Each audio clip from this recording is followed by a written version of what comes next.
Hi అండి, అల్లంతో బెల్లం tea అయితే చేస్తున్నాను. హెల్త్ టిప్స్ అన్నమాట. మీకు ఇళ్ళల్లో ప్రతి ఒక్కళ్ళు ఉపయోగించుకునే హెల్త్ టిప్స్ అయితే చెప్తున్నాను ఫ్రెండ్స్. అలాగనే ట్రై చేయండి తప్పక. ఇంత అల్లాన్ని తీసుకొని ఇద్దరికి సమానంగా చూపిస్తున్నాను నేను అల్లము.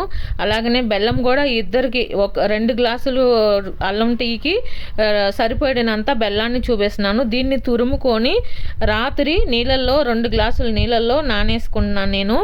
ఈ గుడ్ బ్యాక్టీరియా అంతా కూడా రిలీఫ్ అయ్యి మనకి ఏడి అనేది ఉండదు.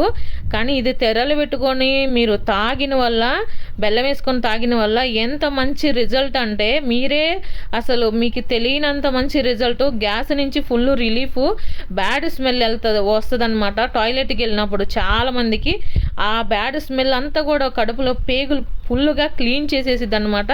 అంత మంచి రిజల్ట్. గ్యాస్ట్రిక్కి మాత్రలు తినే వాళ్ళందరూ ఈ అల్లము బెల్లం టీ తాగి మీరు ఆ మాత్రలు మానేసేయండి ప్లీజ్ ఫ్రెండ్స్. ట్రై చేయండి. ఎందుకంటే గ్యాస్ట్రిక్ మాత్రలు తిన్న వల్ల మనకి కిడ్నీ మీద ఎఫెక్ట్ అవుతుంది అనమాట. కిడ్నీ డ్యామేజ్ అవుతుంది. తప్పక ఇది ఉపయోగించుకోండి. ట్రై చేయండి.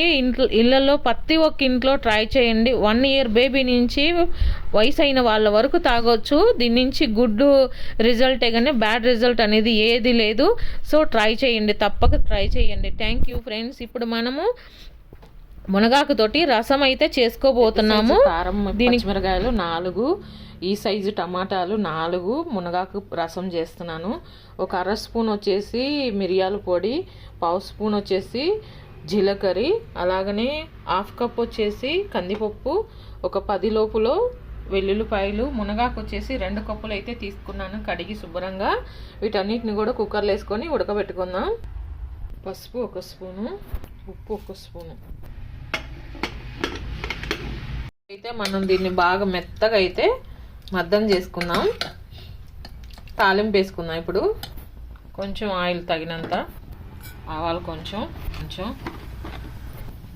వెల్లుల్లిపాయలు, 2 ఎండుమిరపకాయలు, కొంచెం ఇంగు, అలాగనే ఉల్లిపాయలు, కొంచెం కొత్తిమీర. నేను బ్లెండర్ తోటి అయితే వీటిని బ్లెండర్ చేశాను అన్నమాట, మిక్సీలో కాదు. అందుకని కొంచెం అక్కడక్కడ పప్పు తగులుతా కొంచెం చిక్కదనంగా ఉంటుంది. మీకు ఇంకా కావాలంటే వాటర్ ఇంకా యాడ్ చేసుకోవచ్చు. చాలా టేస్ట్గా ఉంటుంది. ఇడ్లీకి, దోశకి, అలాగనే రైస్కి, రాగి ముద్దకి సూపర్ అంటే సూపర్. ఒకే చారుతోటి రోజంతగా తింటున్నా కూడా తినాలనిపించే అంత టేస్ట్గా ఉంటుంది ఈ మునగ రసము. తాలింపు అయితే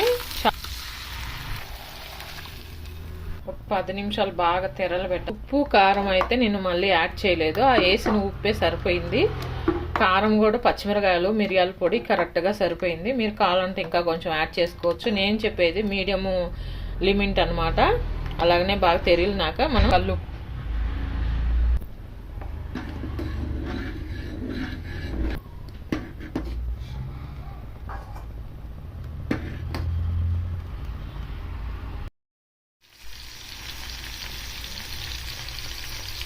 మునగాకుతోటి పచ్చడి.